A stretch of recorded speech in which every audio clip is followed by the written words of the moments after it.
Hola, suscríbete a Historias Vitales para no perderte nuevas historias.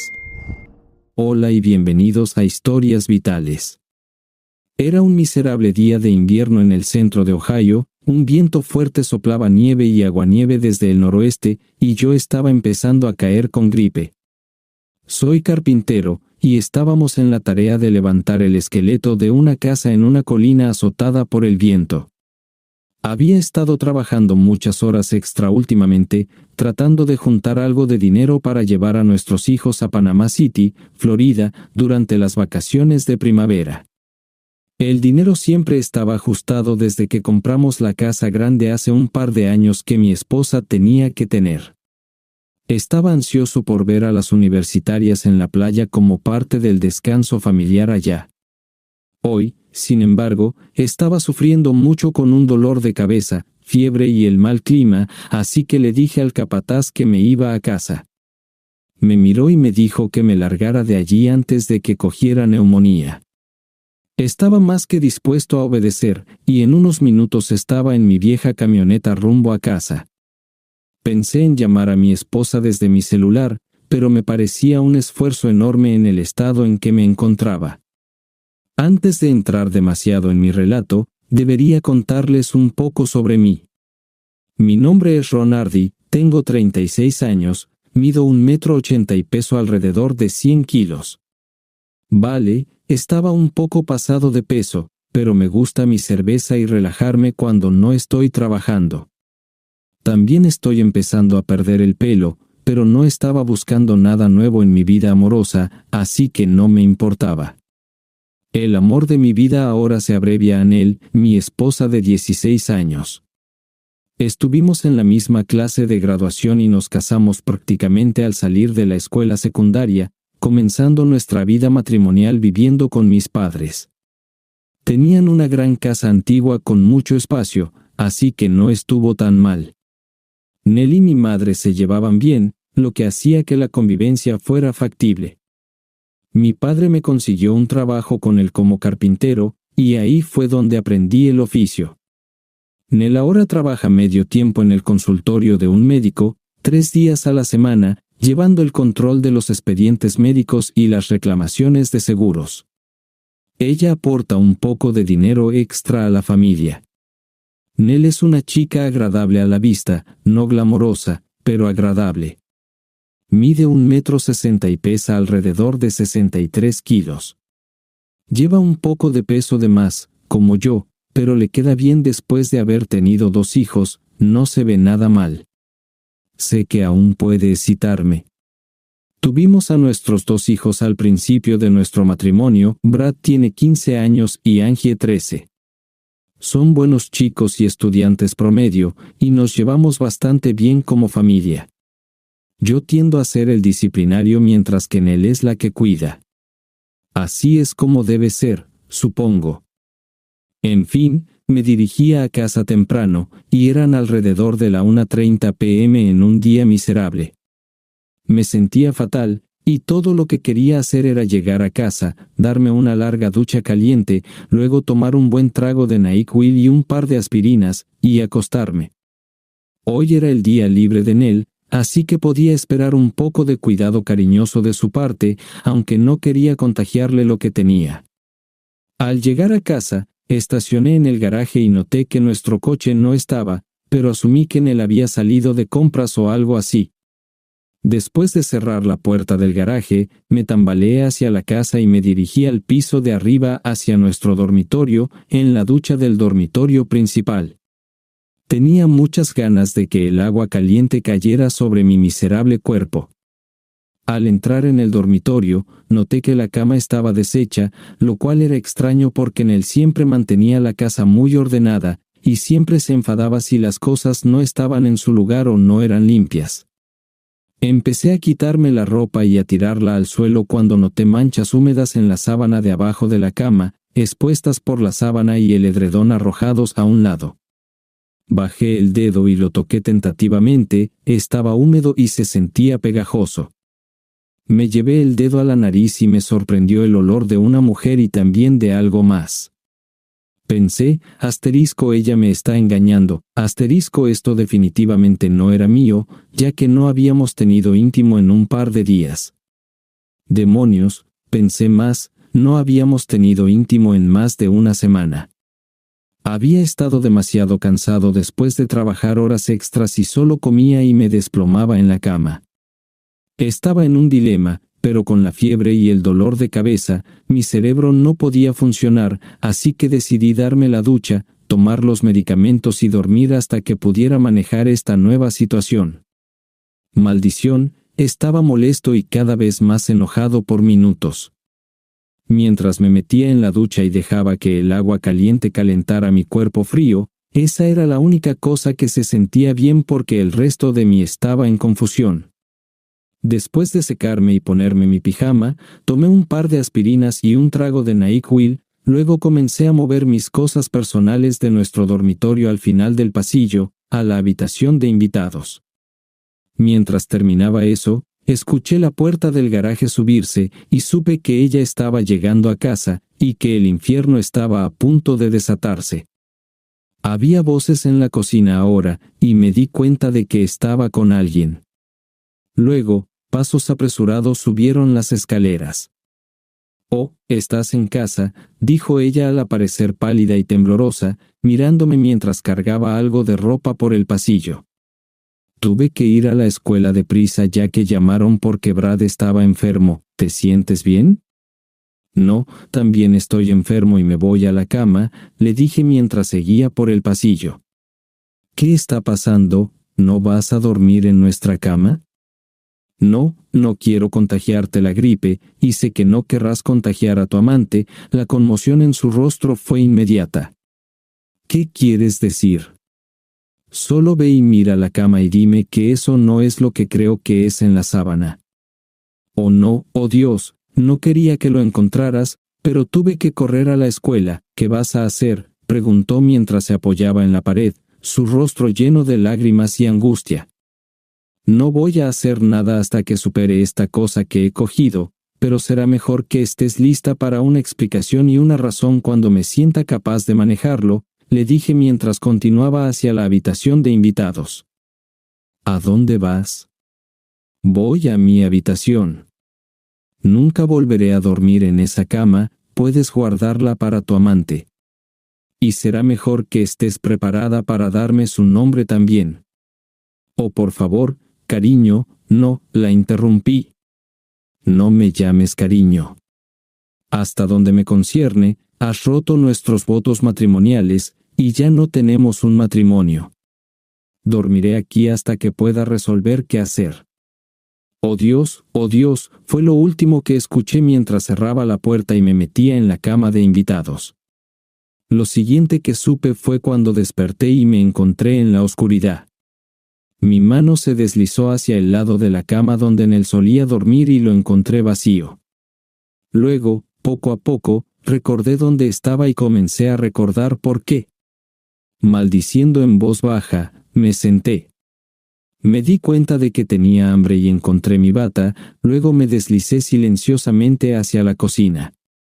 Encendí la luz y noté que eran poco después de las 2 a.m. Encontré algunas sobras en el refrigerador y, después de calentarlas en el microondas, me senté a comer. De repente, me di cuenta de que me sentía mejor, lo que me permitió pensar en mi matrimonio. Un ruido en la puerta me hizo levantar la vista y terminar mis pensamientos. Nel estaba allí de pie en su bata de noche. Te escuché bajar. ¿Te sientes lo suficientemente bien como para hablar ahora?, preguntó. Sus ojos estaban rojos, como si hubiera estado llorando. Sí, podemos hablar. ¿Estás lista para contármelo? Lo intentaré. Creo que sé quién es, pero ¿por qué no me lo confirmas tú? No creo que pueda decirte eso. Entonces no hay nada de qué hablar, ¿verdad? Me mudaré de inmediato. Por favor, Ron, es John. Supongo que te refieres al Dr. John Clemens. Sí. ¿Cuánto tiempo ha estado ocurriendo? Unas 6 semanas. ¿Lo amas? No lo sé. ¿No lo sabes si te estabas acostando con él en nuestra cama? La cama donde concebimos a nuestros hijos, donde pensé que hacíamos el amor, pero quizás no son mis hijos. Tengo que hacerte daño.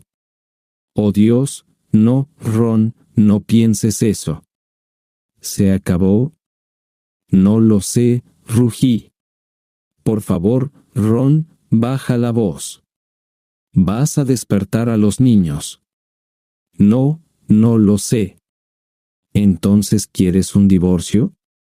No, todavía te amo, y él está casado con 3 hijos, de la misma edad que los nuestros.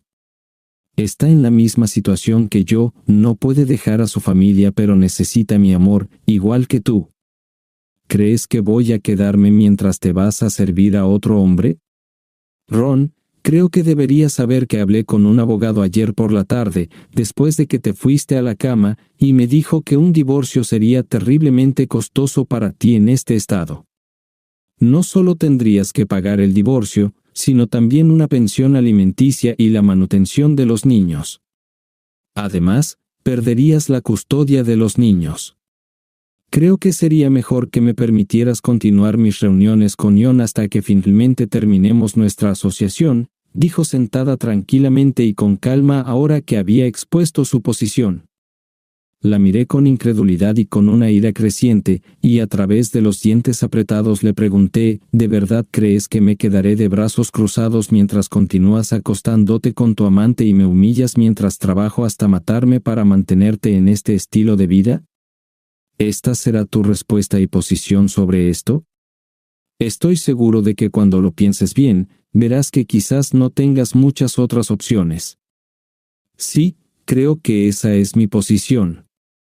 Mi ira era casi física mientras respondía, está bien, entonces mañana contactaré a un abogado y veré qué puedo conseguir en cuanto a una segunda opinión sobre mis opciones. Piénsalo un poco más y te daré mi respuesta mañana por la noche. ¿Es satisfactorio? Quiero que sepas que aún te amo y espero que me permitas tener esta aventura, porque eso es todo, una aventura. Cuando termine, volveré en unas semanas lista para ser tu esposa de nuevo. Déjame dejar algo claro, le dije. Nunca aceptaré esto de ninguna manera. ¿Cómo esperas que te reciba de vuelta después de acostarte con él y aún confiar en ti para que no lo vuelvas a hacer? Has roto el contrato matrimonial que hicimos ante Dios por un capricho, y ¿esperas que crea que no lo harás de nuevo? No lo creo. Esperaba que pudiéramos manejar esto de manera adulta y racional, pero veo que quieres ser terca al respecto. Bueno, ve a ver a tu abogado mañana y ve qué te dice, y ojalá recapacites. Me voy a la cama ahora. Solo recuerda esto, Nell, hemos estado casados 16 años y deberías conocerme bastante bien. ¿De verdad crees que aceptaré tu posición? Buenas noches, se fue sin responder, dejándome allí sentado, pensando en mi situación. A las 4 a.m., ya había decidido lo que haría. Solo faltaba hablar con el abogado y mis padres ese día para llevarlo a cabo. Volví a la cama lleno de una determinación sombría. A la mañana siguiente, me desperté alrededor de las 9 a.m. y procedí a poner en marcha mis ideas. Los niños se habían ido a la escuela y Nell al trabajo para entonces. El primer paso fue hacer una cita con un abogado de divorcios, que programé para esa tarde. Después de desayunar, fui a ver a mis padres y tuve una larga conversación con ellos. Estaban consternados por lo que Nell estaba haciendo, pero estuvieron de acuerdo en que lo que proponía era la única manera de responderle y accedieron a apoyarme.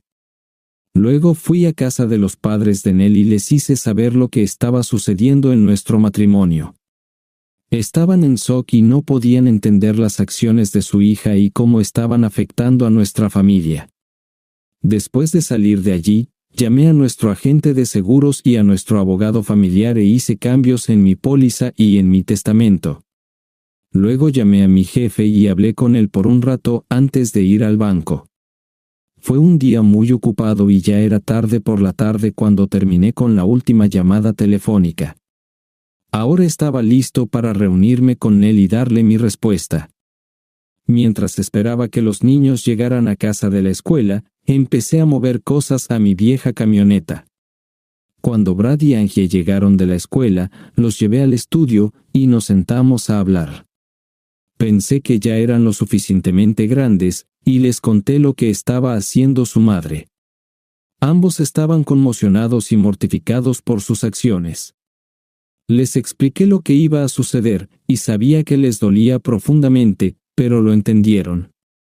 Les aseguré que, pasara lo que pasara, estarían bien cuidados, y luego los llevé a casa de mis padres antes de que Nell llegara. Nell llegó a casa a su hora habitual, y cuando entró por la puerta de la cocina, yo estaba sentado en la mesa esperándola. ¿No fuiste a trabajar hoy?, preguntó. No, tenía cosas que hacer, simplemente se encogió de hombros y se quitó el abrigo. Después de colgarlo, se acercó a mí. ¿Dónde están los niños? Están en casa de mis padres. ¿Has pensado en lo que hablamos anoche?, preguntó. Sí, lo he pensado bastante, y hoy me reuní con un abogado de divorcio que confirmó lo que me dijiste sobre mis responsabilidades en caso de divorcio. Entonces, ¿está decidido?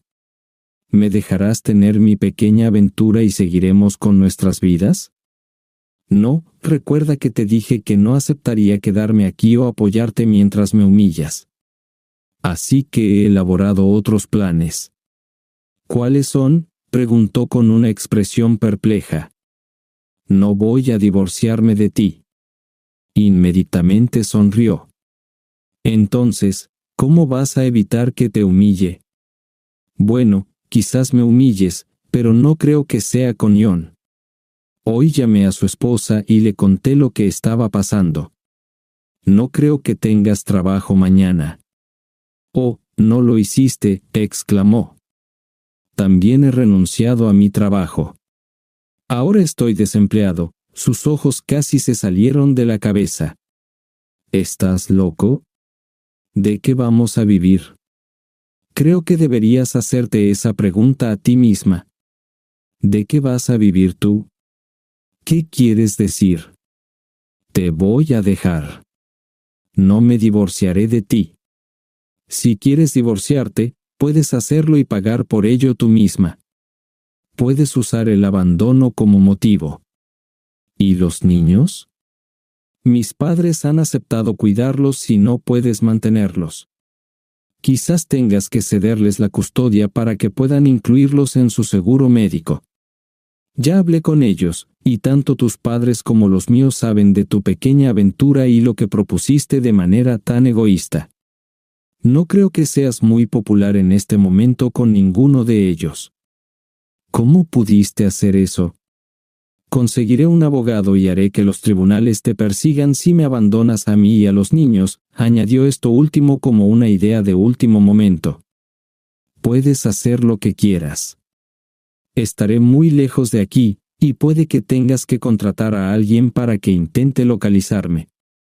No creo que vayas a tener el dinero para hacerlo. Y, aunque me encuentres, no hay manera de que un tribunal me obligue a trabajar si no quiero. Así que ahora eres responsable de pagar la hipoteca, los pagos del coche y los pagos de los muebles nuevos que insististe en tener. He tomado la mitad del dinero que estaba ahorrando para irme a Florida, y te dejo mi último cheque, que se depositará automáticamente en nuestra cuenta corriente. También he cambiado mi testamento y las pólizas de seguro para que los niños sean los beneficiarios de cualquier ingreso. No recibirás nada de ellos. Cuando vayas a vender esta casa, verás que al pagar la hipoteca y los gastos de cierre, se consumirá la mayor parte del capital que tenemos en ella. Eres un idiota. Eres un cobarde y una persona muy egoísta. No supiste apreciar lo bien que lo tenías, solo querías más. Me levanté y me dirigí hacia la puerta. Que tengas una buena vida, le dije mientras salía hacia mi camioneta, que había cargado con mis cosas personales y mis herramientas. Retrocedí del garaje y me alejé. Ese día conduje toda la noche para poner la mayor distancia posible entre ella y yo. Conduje toda la noche hasta que estuve tan cansado que no pude conducir más. Mi dirección era hacia el sur, hacia la costa del Golfo, donde abundaba el trabajo en la construcción. Allí, podría perderme en la vida anónima de un carpintero itinerante. Allí encontré a otros en la misma situación que yo, moviéndose constantemente para evitar ser descubiertos por esposas perdidas, vidas y familias. Mis padres me mantuvieron informado sobre lo que sucedió después de mi partida. Por supuesto, Nell perdió su trabajo en el consultorio del doctor y su esposa lo llevó a la ruina en un divorcio muy publicitado. Él y Nell nunca volvieron a ser pareja después de eso. Nell encontró trabajo como cajera en un supermercado, pero perdió la casa, el coche y todos los muebles. Terminó en un apartamento barato sin posibilidad de encontrar otro marido que la mantuviera, ya que no podía permitirse divorciarse de mí. Los niños terminaron viviendo con mis padres, quienes los criaron. Yo enviaba dinero a casa para cuidar de ellos y lo suficiente para comenzar un fondo de ahorros para su educación universitaria. También les enviaba tarjetas y dinero en Navidad y para sus cumpleaños, y mantenía el contacto con ellos por teléfono. 7 años después de irme, volví a casa y me reuní brevemente con mis hijos. Nell nunca recuperó su amor y afecto después de mi partida, y ellos se unieron a mis padres. Se convirtieron en personas responsables que aprendieron mucho sobre la confianza y la lealtad durante su crianza. Mientras estaba en casa, fui a la tienda donde Nell seguía trabajando como cajera y pasé algunos artículos por su caja. Cuando levantó la vista y me vio, su cara sorprendida se puso pálida. Cuando le pregunté, ¿estás teniendo una buena vida ahora?, se desmayó. Me fui sin mirar atrás. Nunca la volví a ver. Ahora, la segunda historia, era una fría noche de martes a mediados de noviembre, y Bruce Finlay seguía en su oficina. Estaba trabajando en un contrato que debía estar listo para el viernes. Finlay rara vez procrastinaba y estaba seguro de que podría terminarlo a más tardar la mañana siguiente. Apiló cuidadosamente los archivos que había utilizado y los guardó en el moderno armario de caoba detrás de su silla. Luego los cerró con llave. Finlay tenía poco más de 30 años, era bastante alto, casi 1,88 m, y delgado. Tenía una cara pálida y algo angulosa. Se puso el saco del traje y luego su abrigo de cachemira. Su vestuario era un poco más caro de lo que su sueldo justificaba. Se pasó un peine por su cabello rubio, lacio y ralo, y salió por la puerta. Mientras tomaba el ascensor hacia el nivel del estacionamiento, pensó en sus hijos, ambos en la escuela secundaria, y en su esposa. Hace semanas que Adam y Julia me daban pensamientos más felices que mi esposa Bridget. Dios, ha sido una bruja últimamente, murmuró para sí. Pensó en la rubia sexy que lo esperaba en el Hilton, y su humor mejoró. Sonrió con anticipación. Recordó lo increíble que había sido la semana anterior, alta, con buenas piernas y un gran cuerpo. Era unos años mayor que él, pero Dios, estaba buenísima. Nunca había tenido algo así. Realmente se lo gozaba. Jesús, qué cuerpo tenía. Casi podía apretarme hasta el clímax sin moverme. Pero entonces, ¿qué gracia tendría eso? Se rió suavemente para sí. Mientras se dirigía por la rampa de estacionamiento de 24 metros poco iluminada hacia el nivel 4, anticipando las próximas 2 horas en la suite 606, caminaba despreocupadamente hacia su auto a través de las sombras. Sus ojos miraban hacia abajo y su mente estaba muy lejos. Era mejor que Bruce Finlay no estuviera prestando atención. Ser consciente no le habría ayudado, solo habría añadido unos segundos de pánico innecesario antes de que su tranquila vida diaria se viera sacudida hasta el núcleo.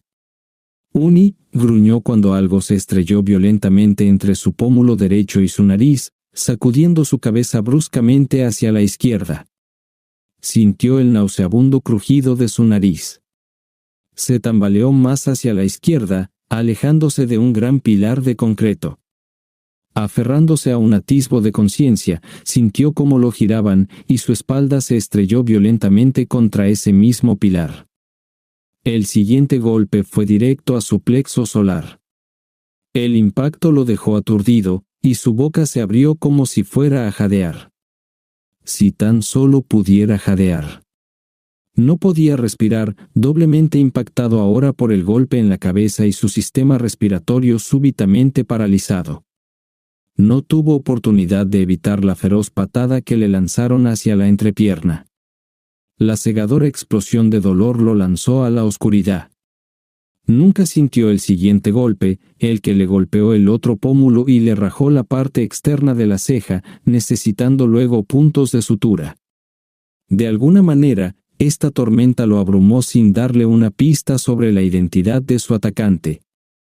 Solo había visto una imagen borrosa de su torturador, vagamente distinguió la figura de un hombre, un poco más bajo pero más corpulento que él. Su primer indicio de conciencia fue el dolor que escuchó por todo su cuerpo, y gimió suavemente. No podía oír nada. Gradualmente, empezó a percibir ruidos, escuchó lejanos sonidos de tráfico. Permaneció en ese limbo durante otros 20 segundos, sintiendo el frío húmedo del suelo de concreto, cuando sintió que lo empujaban con la punta de una bota. Volvió a gemir, sintiendo más punzadas, varias sacudidas rápidas seguidas. Gimió en protesta. Buddy Finlay comenzó a moverse un poco, y pudo oír vagamente la voz de su agresor: «Oye, amigo, no te ves muy bien». Así era como se veía, y pronto se vería peor. También lo sentía, sus doloridos testículos se hinchaban mientras temblaba impotente en el suelo. ¿Te sientes mejor? Esa maldita voz de nuevo. ¿Quién era? No se sentía mejor, aparte del hecho de haber recuperado la conciencia. Sentía la piel de su cara tensarse, se hincharía como un globo en 10 minutos. A la mañana siguiente, sería una masa morada fea, y los colores pronto se transformarían en un tono más o menos desagradable tras otro. Tu nariz parece un poco torcida. Eso no está bien. Quizás deberías buscar a alguien que la vea. Los sentidos y el cerebro de Bruce Finlay empezaban a conectar con la realidad, una realidad que había cambiado drásticamente en los 3 minutos anteriores. Abrió los ojos cuando sintió un cálido chorro sobre su mano. Pensó que era rojo, pero en la tenue luz no podía decir qué tan rojo. Las gotas caían lentamente, pero por la cantidad de sangre en su mano y en el sucio suelo, debió haber sangrado mucho cuando cayó. Débilmente limpió su nariz y la ceja ensangrentada con la manga negra de su abrigo de cachemira. Bruce. Esa voz fue seguida por un intervalo de unos segundos. Bruce, despierta, dormilón, necesitamos hablar. Curioso. La voz ya no sonaba hostil, sonaba ligera y animada, como si lo estuvieran animando. ¿Animándolo a hacer qué? ¿Qué? Tardarían 3 minutos más antes de que pudiera hablar coherentemente. De repente, su estómago se revolvió y empezó a vomitar. Aunque vomitaba repetidamente, casi nada salía. Claro, se había saltado el almuerzo. Finlay estaba acostado de lado, pero podía levantar la cabeza.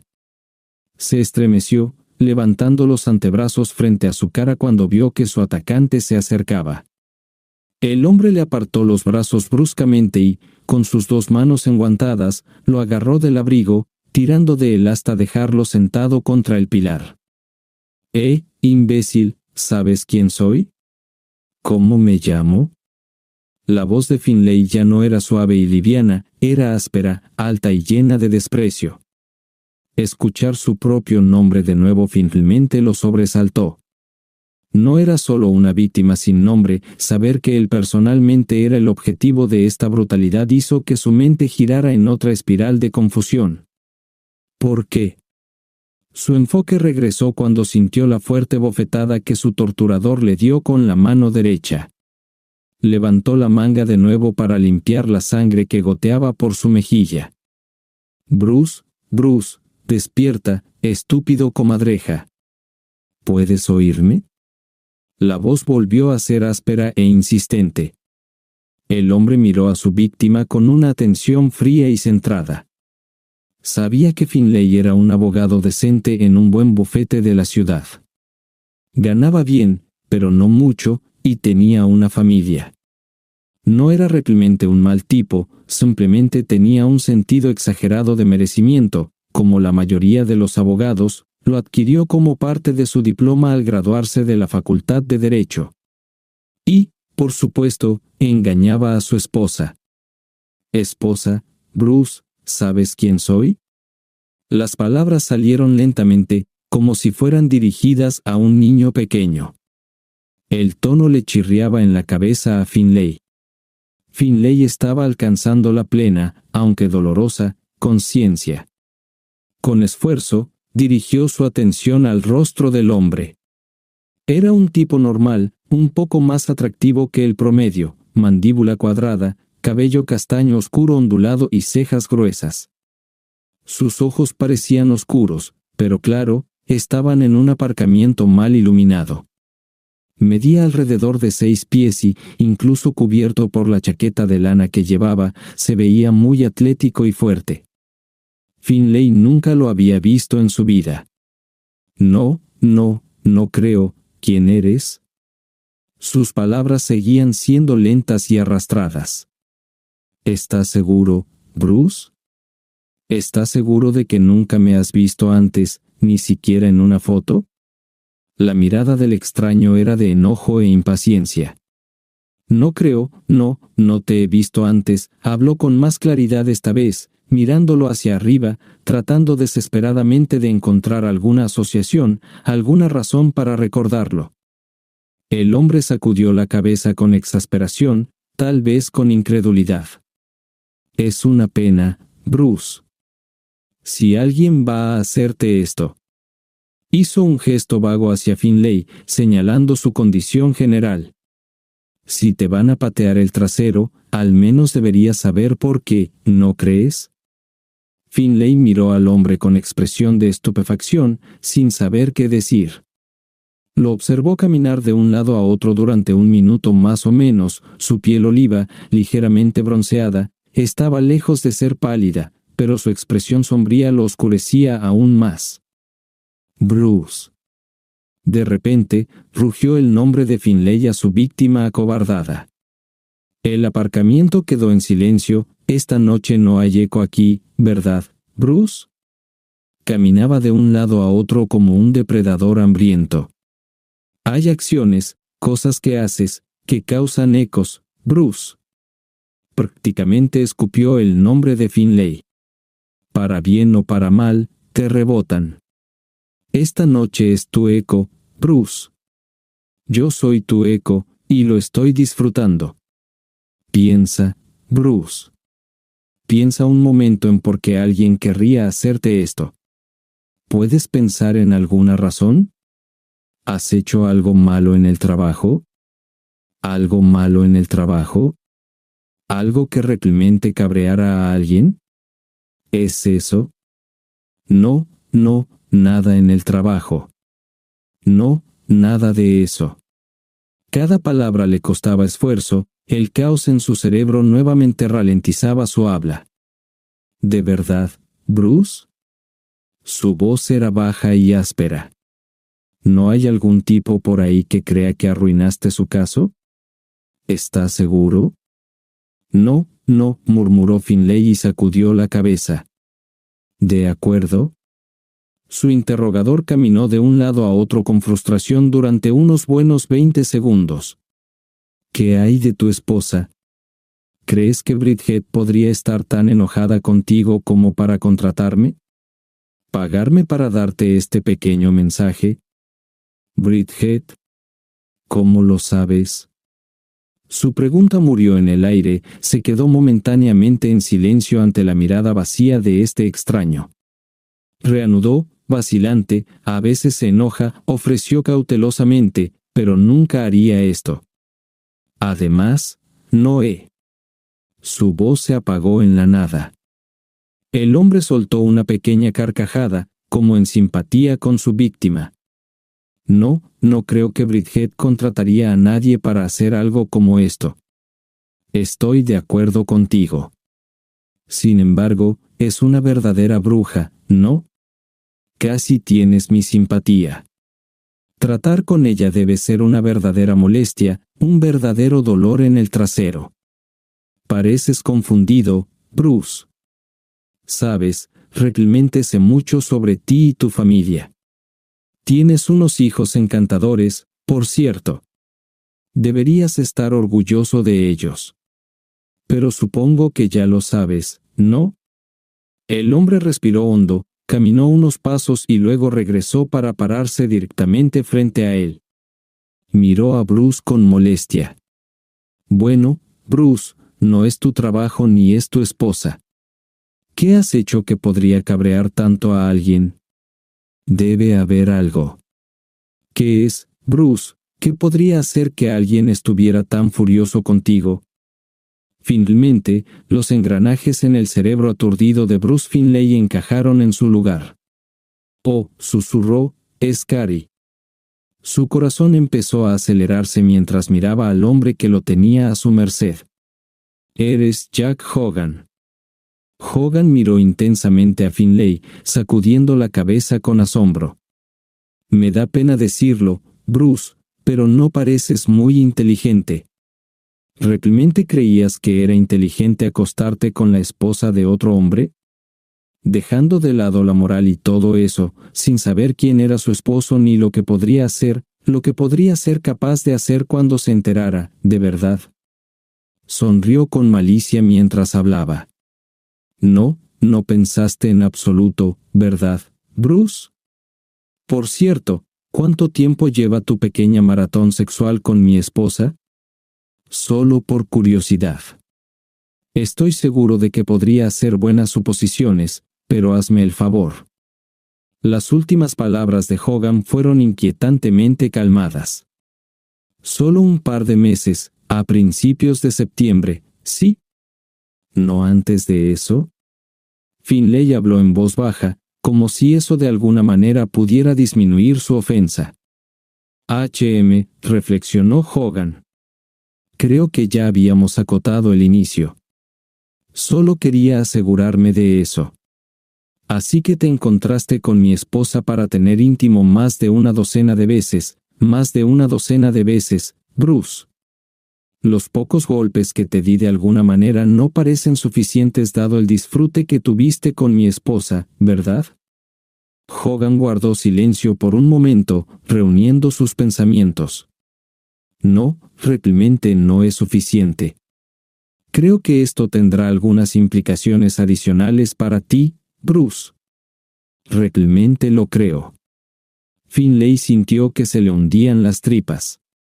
Sabes que Hogan Industries hace la mitad de su trabajo legal a través de tu bufete, ¿verdad? Sé que somos uno de los 3 clientes más grandes de Hamilton Ross. Estoy seguro de que tú también lo sabes. Hogan pareció perderse en sus pensamientos por unos momentos. ¿Vas a dejar tu bufete, Bruce? Estoy seguro de que puedes entender por qué, ¿no, Bruce? El estómago de Finlay volvió a doler y se inclinó más contra el pilar inamovible. Si no te has ido de forma digna para finales de enero, encontraré una manera que no será tan digna. La amenaza estaba clara, y Finlay no tenía dudas sobre lo que sucedería. No tenía dudas de que Hogan podría cumplirla fácilmente. Podría ser una buena idea encontrar un bufete fuera de la ciudad. No debería ser muy difícil, escuché que eres un buen abogado. Conseguirás una buena referencia. Hogan observaba a Finlay mientras asimilaba sus palabras. Te costará algunos años volver a donde estás ahora, es decir, pero ese es el precio de acabar con el matrimonio de otro hombre, ¿no es así? Finlay miró a Hogan, pero no habló. La razón por la que no quiero que estés cerca, Bruce, es por tu propia protección. Verás, me siento muy vengativo ahora mismo. Realmente no me gusta sentirme así, no es saludable para ninguno de los dos. Pero si te mudas, Bruce, la tentación estará fuera de vista. No me sentiré tentado a hacer algo drástico para aliviar el dolor que el próximo año o dos seguramente traerán. No me gusta ser ese tipo de persona, Bruce. Estoy seguro de que lo apreciarás, ¿no? De repente, Jack Hogan inhaló profundamente, como si se estuviera preparando para meditar. Bruce, lamento que tuviéramos que encontrarnos así, pero tenía que hacerse, desde mi punto de vista, por supuesto. Déjame explicarte lo que va a pasar.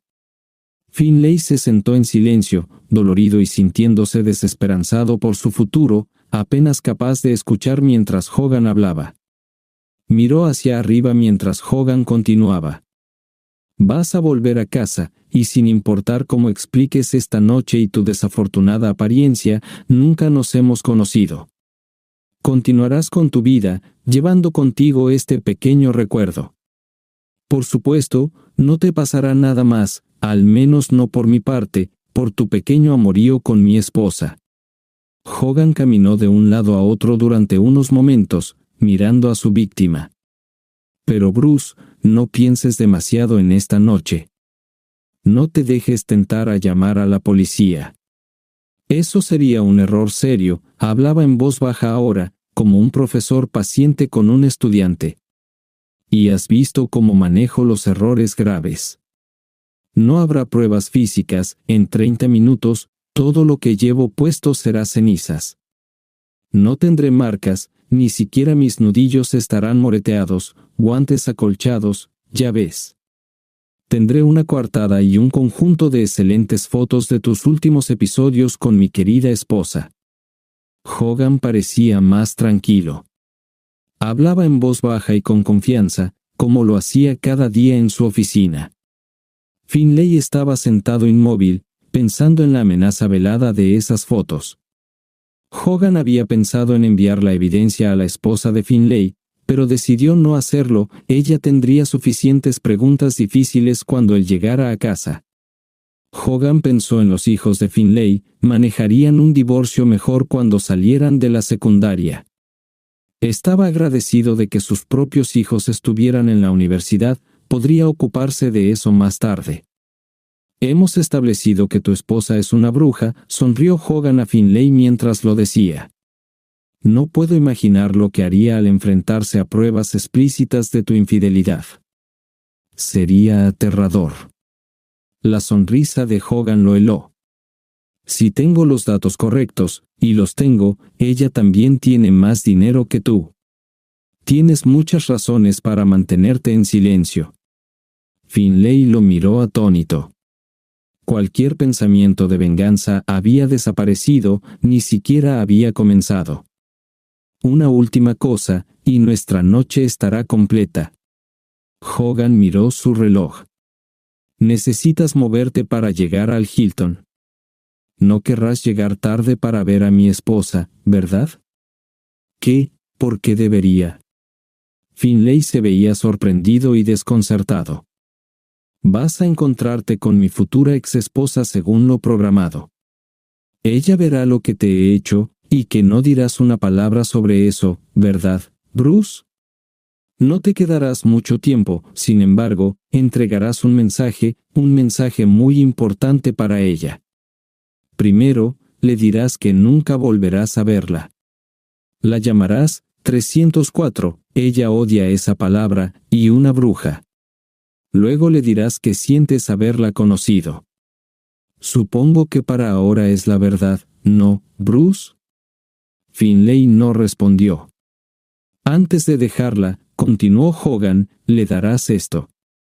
Le entregó a Finlay un sobre grande que contenía fotos de 8x10 de Finlay y la esposa de Hogan teniendo relaciones sexuales y un sobre más pequeño relleno hasta un grosor de 1 pulgada. Luego le entregó un pasaporte, haciendo un gesto para que Finlay pusiera ambos artículos en el sobre grande. Hay algo de dinero y una tarjeta de crédito en el sobre, además del pasaporte. También hay un boleto para la Ciudad de México. Hogan sonrió para sí mismo, recordando cuánto le desagradaba a su esposa México. Sale a las 11 esta noche. Dile que ya no tiene un esposo, dile que ya no tiene una familia, y que también no tiene dinero más allá del que está en ese sobre. Hogan hizo una pausa por un momento, como si no estuviera seguro de qué decir a continuación. Finalmente, habló. Dile que si no está en ese avión, López le hará una visita. Asegúrate de que lo escuche. Ella entenderá. Esta vez lo digo en serio. Hogan hizo una pausa por unos momentos. Dile que no vuelva. Nunca. Hogan tomó un par de respiraciones profundas, despojándose de la tensión de los últimos 20 minutos. Finlay, haz exactamente lo que te dije. Recuerda, estaré vigilando, dijo, mirando al abogado todavía sentado. Si alguna vez tengo razones para verte de nuevo, Hogan hizo una pausa brevemente. Bueno, realmente no querrás saberlo. Dijo esas últimas palabras con tristeza, como si temiera verdaderamente la perspectiva de un segundo encuentro. Con eso, Hogan se volvió y caminó rápidamente por la rampa hacia el ascensor. Presionó el botón, se abrió de inmediato. Le echó una rápida mirada a Finlay mientras la puerta comenzaba a cerrarse. Finlay lo observó irse mientras permanecía apoyado en el pilar. Un minuto después, luchó por levantarse y tambaleándose hacia su coche. Cumpliría sus tareas rápida y exactamente como se le había indicado. Estaba frío, cansado y ansioso por regresar a casa. Historia 2. En ese momento, yo tenía 47 años y era un oficial de policía con 13 años de experiencia. Mi matrimonio había durado 9 años. Mi esposa era una dama muy respetable, y tal vez debía serlo, dado que yo no dudaría en arrestarla antes de casarnos. Ella se había mudado desde su estado natal y usaba un VAP medicinal, que no era legal en nuestro estado. Sin embargo, dejó de usarlo porque se iba a casar conmigo. Unos años después, consiguió un trabajo como reportera en CJP News. Estaba muy orgulloso de ella, al igual que nuestra familia, se convirtió en un rostro conocido en nuestra ciudad, y la gente la tenía en alta estima. Asistíamos juntos a reuniones, y escuchaba bromas como, esconde las pastillas, pero las tomábamos con humor. Nunca se me ocurrió que pudiera guardar algo de resentimiento por haber tenido que dejar sus pastillas medicinales debido a nuestro matrimonio. Comenzó a comportarse de manera extraña en casa, soltando frases como, mejor no hago eso porque no me saldré con la mía, o quejándose de que la estaba asfixiando, a pesar de que ella tenía su propia vida. No estaba sobre ella constantemente, simplemente mencioné que había estado llegando a casa más tarde de lo habitual, y de inmediato se puso a la defensiva, culpándome de algo. Esto fue un cambio en su comportamiento habitual, normalmente era amable y tranquila. Yo seguía conversando con ella como siempre, aunque sabía que si intentaba hablar del tema, ella se resistiría. Entonces, una noche decidí ir a su trabajo. Aún estaba dentro del edificio, a pesar de que ya era tarde. Mostré mi placa de oficial de policía para acceder a las cámaras de seguridad. Increíblemente, el guardia que estaba allí comía una dona mientras me observaba revisar las grabaciones. No tardé mucho en encontrar un plano de la oficina de mi esposa.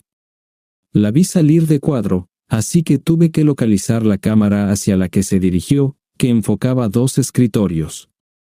Uno de ellos pertenecía a App, un colega con el que había trabajado durante varios años. Al igual que mi esposa, él era una de las caras que veías en la televisión. El guardia de seguridad me miraba mientras mi esposa y App empezaban a involucrarse en una actividad física en la cámara. No estaba completamente claro, pero era evidente lo que estaba sucediendo. Estaba obviamente molesto, así que el guardia intentó consolarme, diciendo que con esa prueba podría conseguir que los despidieran. Grabé el video con mi teléfono y le agradecí. No sorprendentemente, llegué a casa antes que ella. Tan pronto como llegó, intentó besarme, pero no pude fingir que todo estaba bien. La aparté suavemente, lo que la dejó totalmente sorprendida. Mirándola a los ojos, le dejé saber que sabía todo. Desconcertada, se llevó una mano al pecho, sus ojos se abrieron como platos y se quedó inmóvil. Me preguntó de qué estaba hablando, pero seguí repitiendo que sabía la verdad, lo que la fue convenciendo de confesar. Finalmente, se derrumbó y me pidió perdón. Explicó que había estado con App para ayudarlo a encontrar algún sentido a la vida, ya que recientemente había perdido a su esposa e hijos y estaba lidiando con la desesperanza. No me contuve y la llamé infiel, diciéndole que no merecía ser mi esposa, que había fallado tanto a mí como a nuestras familias. Ella lloraba, pero nada se comparó a la avalancha de emociones cuando le revelé mi intención de compartir la evidencia en video con su jefe. Su expresión parecía como si su alma hubiera abandonado su cuerpo. Me preguntó cómo tenía un video, así que le expliqué que había estado en la oficina de seguridad esa misma noche, grabando sus actos vergonzosos. La mirada en sus ojos y su actitud cambiaron drásticamente. Me rogó que no compartiera el video, se arrodilló y prometió dejar su trabajo y hacer lo que yo quisiera para arreglar las cosas. Para mí, todo era una tontería, los desesperados balbuceos de una esposa patética que ahora enfrentaba las consecuencias de sus propios actos y de App. Fue difícil aceptar que, en efecto, mi esposa era un desastre. Durante todos esos años, había creído que merecía mi amor y cuidado. Pero en el momento en que pensó que podía salirse con la suya, tuvo una aventura y trató de justificarla alegando que la había estado controlando. Como último intento desesperado, mi esposa empacó sus cosas y me suplicó una vez más que no arruinara nuestras vidas.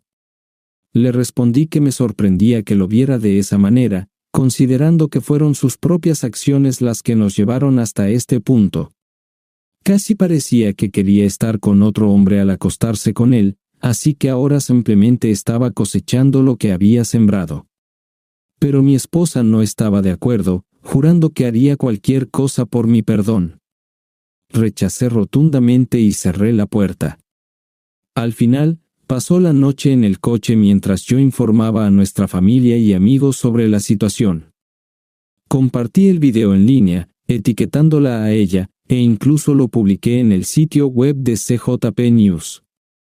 Aunque fue eliminado casi de inmediato, la empresa dueña del canal de noticias lo vio.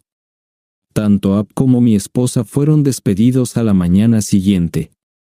Ella despertó en una realidad en la que enfrentaba el divorcio, la desconexión de su familia y la pérdida de su prestigioso trabajo. Ninguno de sus amigos o familiares se ofreció a darle un lugar donde quedarse, reconociendo que yo era un buen hombre, un oficial que merecía algo mejor de lo que ella me había dado. Gracias. All right, everyone's presentations are done. Nick, the manager, said as he tried to move the discussion forward. Excuse me, I haven't. I recently found out something. Nick interrupted me and began to speak. There's apparently someone in this department who didn't graduate high school and is just a part-timer. Meetings should be for employees only. Absolutely right. His lackey, Mike, of course, agreed with Nick. I'm leaving. After leaving the meeting room, I started to shut down my computer. I noticed that an email had arrived, not in my personal inbox, but in the company's shared email.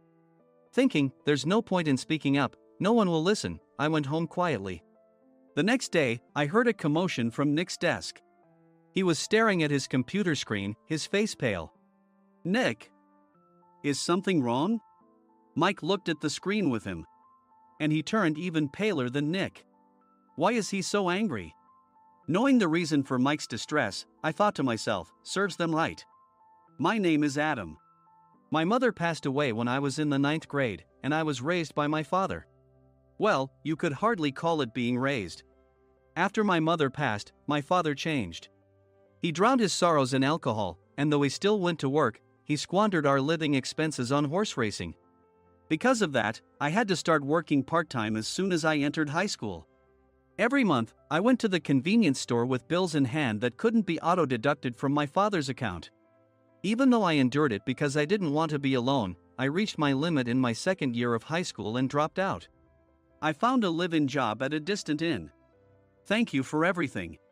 The day I left home, my father, still staring at the TV, spoke. Take care. That was our last conversation. Back then, 18 wasn't the age of majority, so I needed my father's permission to work, and I couldn't hide my place of employment. Yet, my father never visited me even once. I kept working just to survive, and before I knew it, I was 42. Years of hard work paid off, and I was transferred to the headquarters. I was thrilled to be recognized by the company, as I thought I'd be working in the field until retirement due to my lack of formal education. Listen up. Our work can change the future of our employees. Don't drag us down. On my first day after the transfer, Nick, dressed in an expensive suit, spoke sternly. There was a reason for this. Our inn was located in a prominent tourist destination, known so well that everyone in the state could sing its commercial jingle. At its peak, we had 5 locations within the state. But that was long ago. Due to financial difficulties and aging facilities, only the place where I had worked for many years and the original establishment remained. I was prepared to lose my job anytime, but now there was a glimmer of hope. With the rise of social media, the tourist area where the inn was located started gaining attention again. Depending on how hard the sales department, where I was transferred, worked, we could either thrive or be forced to give up this prime location to the new hotel chains continuously popping up. For Nick, who had switched careers from another industry to strengthen our sales, this was a battle he couldn't afford to lose. I understood why he had to be strict. I will do my best. Nick sneered at my enthusiastic declaration.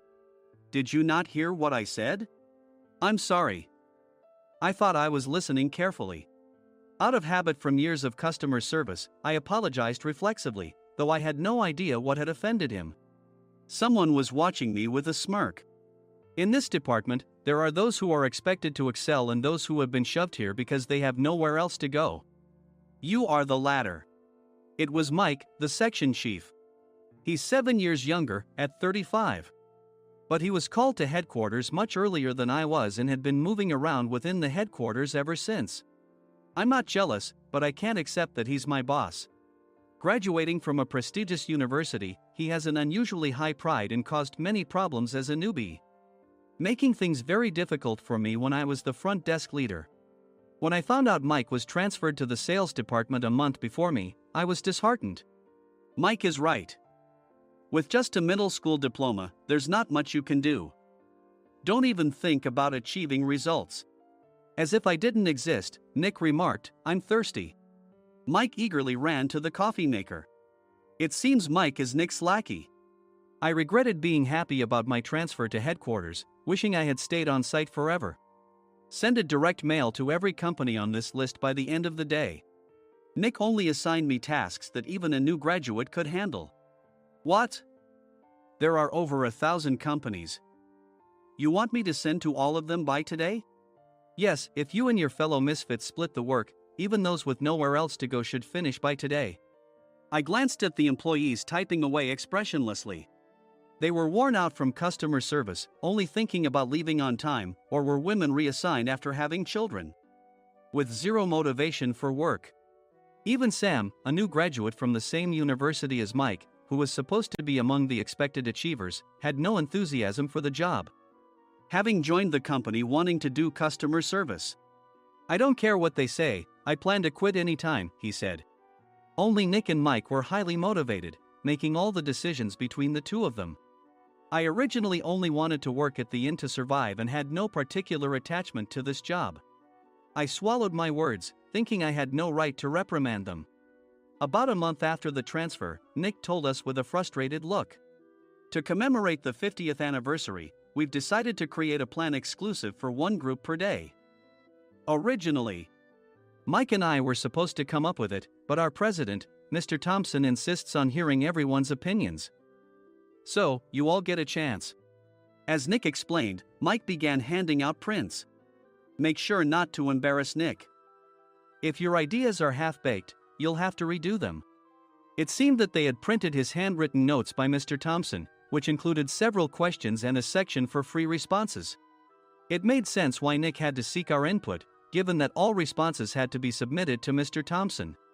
We were given a week to think about it, and a meeting was scheduled to compile our ideas. My plan is to let guests enjoy both the old and modern America. Nick began the presentations. Guests would watch a master confectioner at a nearby traditional sweet shop make sweets in front of them. The welcome drink would be premium tea in a bottle. Nick's plan was certainly attractive. After his presentation, Nick called on us to present in the order we were seated. Just as I stood up for my turn. All right, everyone's presentations are done. Excuse me, I haven't.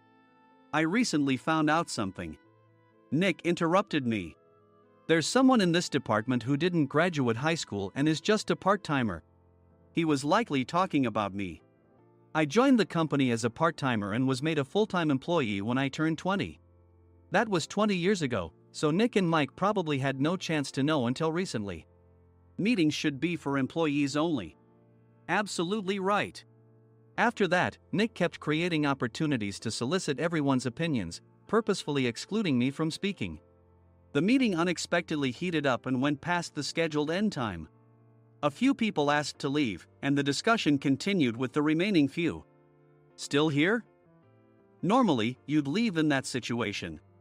Though I had no attachment to the job initially, hearing kind words from customers made me want to make them happier. For someone like me, with nowhere to go, the inn was my home and customer service was my life. I felt pathetic about my current self. I'm leaving. I left the conference room and started shutting down my computer. I noticed an email had arrived, not in my personal inbox, but in the company's shared email.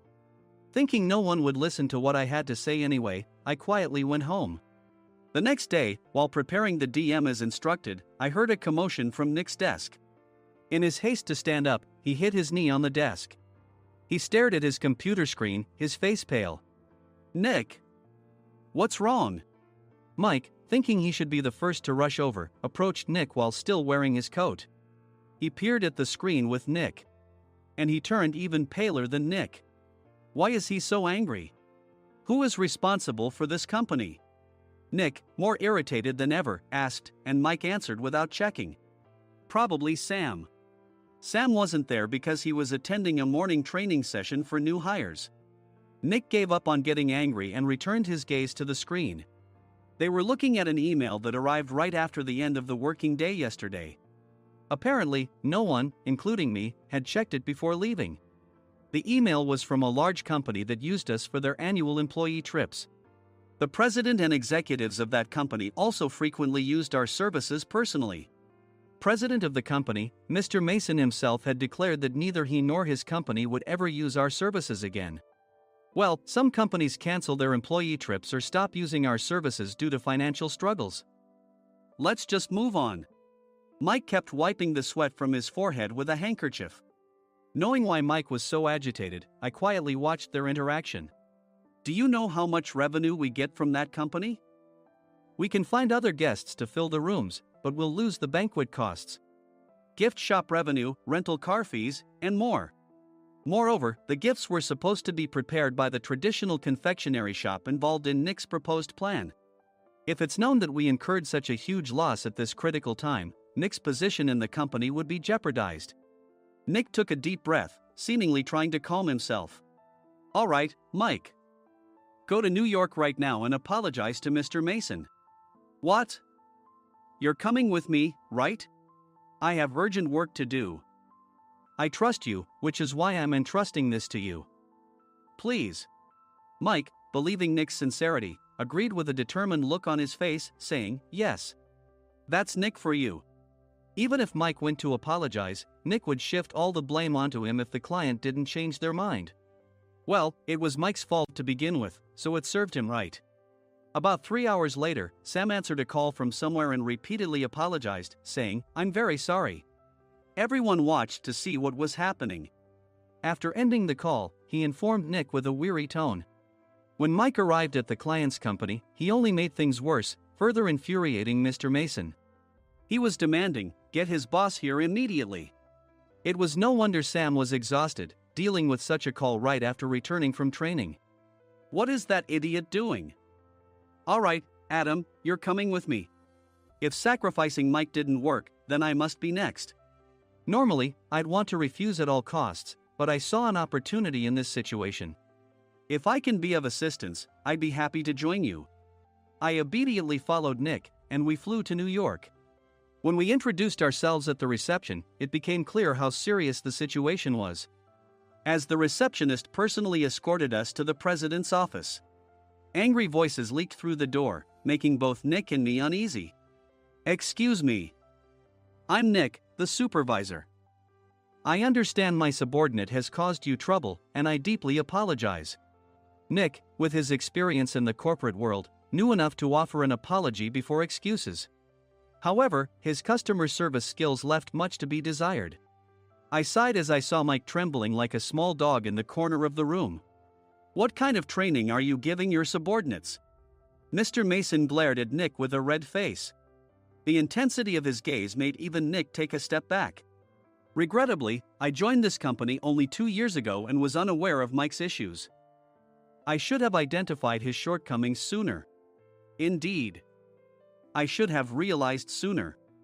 No sensible person would come to apologize and then give a lengthy presentation on the drawbacks of not using their in. Nick froze, his mouth slightly open. Suspecting the worst, I picked up the documents that had fallen to the floor. It seemed Mike hastily prepared these documents on the plane, listing the disadvantages. Disadvantage 1: if you change the venue for the company trip, employees might suspect it's for cost-cutting reasons, leading to a negative impression. Reading it aloud half-jokingly, Nick snatched the papers from my hand and checked the contents with a furious expression. Among the stack of documents was a receipt from a nearby convenience store's copy machine. I felt a pang of dread, hoping he hadn't shown the receipt as well. What do you think he said when I asked what kind of nerve he had to do this? I'm very sorry." Faced with the dire situation, Nick must have thought there was nothing left to do but apologize. In a voice smaller than I'd ever heard from him, he uttered words of apology. He said, "I'm a Harvard graduate. I don't believe I said anything wrong." "Mike, what have you done?" Forgetting his plan to pin the blame on Mike, Nick yelled loudly, even in front of Mr. Mason. "I didn't do anything wrong." "You're still saying that? Look at him." Mike pointed at me with a shaking hand. "I was assigned to headquarters in my 20s and now I'm a section chief. This guy only made it to headquarters at 42. Everything I've done proves I was right. So why are we losing the contract?" Having said his piece, Mike collapsed to the floor. "Of course. You were sent there because you had nowhere else to go." Mike never expected to hear such words from someone he looked down upon. He lunged at me, and Nick hurriedly stepped in to stop him.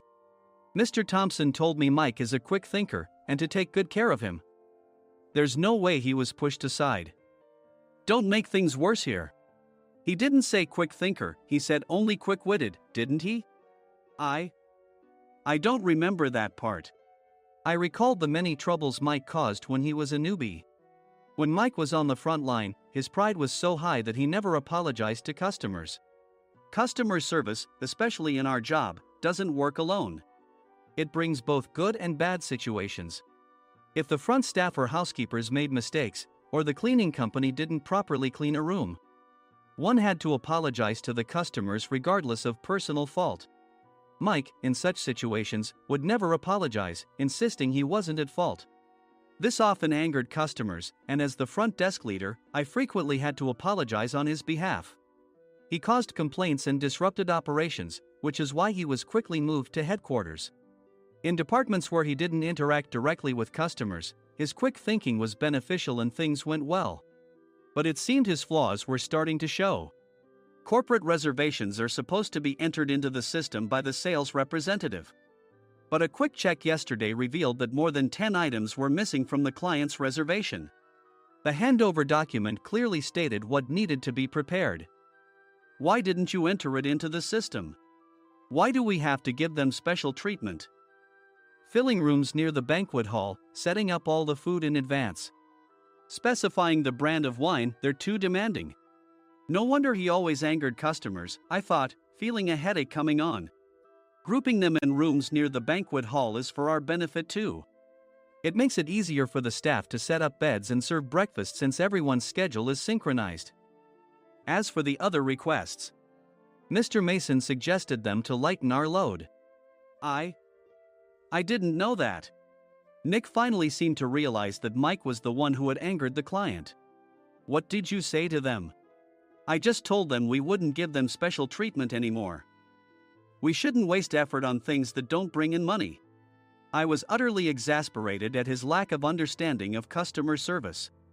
Of course, we shouldn't comply with unreasonable demands. But carrying over successful practices from past stays makes customers feel remembered and enhances their experience. Good memories encourage repeat visits. That's part of our job. I looked down at Mike, who was sitting on the floor. In our job, nothing is a waste. Mr. Thompson likely moved you to the sales department, hoping you'd finally understand this. How do you think he feels now that you've failed to meet his expectations? Mike, tears in his eyes, fled the president's office. I was amazed he still hadn't apologized.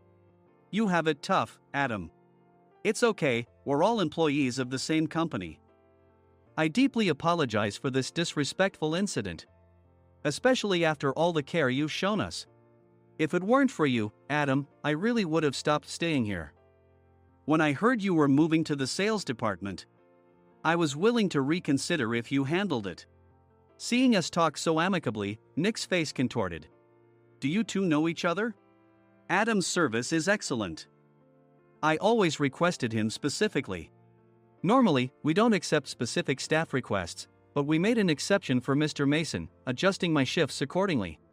He had personally stayed at our hotel just before my transfer, and during casual conversation, I mentioned, I'm moving to the sales department soon. If I hadn't told him then, things could have been much worse. Please continue to take care of us. I look forward to it.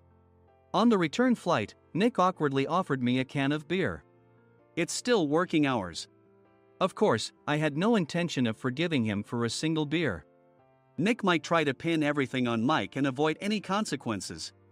While pondering this, a startling fact came to light. Nick, the tea bottles for the plan have arrived. I handed Nick a bottle labeled with our inn's name. They look good. What are you talking about?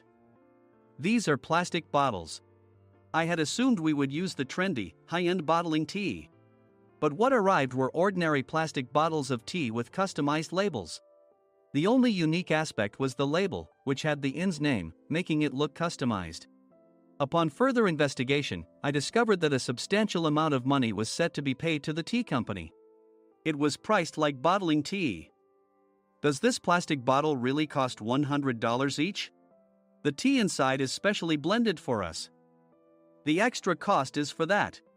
Wouldn't it be better to use another tea company? Or is there a specific reason we must use this one? As Nick continued to make excuses, I showed him a printed email. I informed the tea company's president, Mr. Mitchell, that we discovered irregular payments and he confessed. He said you two were high school classmates and planned to split the extra money. That idiot. Why did he confess? That's not important. You should worry about yourself, this could turn into a police matter. Opening the bottle cap, I suggested. How about calming down with this tea? It supposedly has a relaxing effect. Nick drank the tea frantically. In the following days, decisions were made about their fates. Mike was reassigned to the General Affairs Department, with no chance of transfer or promotion, as per Mr. Thompson's orders. As for Nick, since the payment to the tea company hadn't yet been made, he narrowly avoided legal trouble. Instead, he was encouraged to leave the company, and to avoid further complications, Nick submitted his resignation. Rumor has it that connections between HR departments have made it difficult for him to find new employment. Even though it was good to have those two gone, something unexpected happened in the sales department. Everyone became motivated and united in refining the 50th anniversary plan. In the end, my plan was adopted. We collaborated with the Tourist Information Center to provide personalized guides. The plan, tailored to the number of guests, was truly special for the 50th anniversary. Hey, is Adam's family coming to stay? I immediately booked that special plan for my family. Sam noticed it on the reservation list and quickly picked up on it. Yes, I'm inviting my father. That's great. I might invite my parents too. I lacked the courage to face my father just as Adam. But here, with the confidence Mr. Mason praised, I felt ready. The 50th anniversary plan was a perfect opportunity to reconnect with my father. I hoped to bring back the days when we could laugh together as we once did.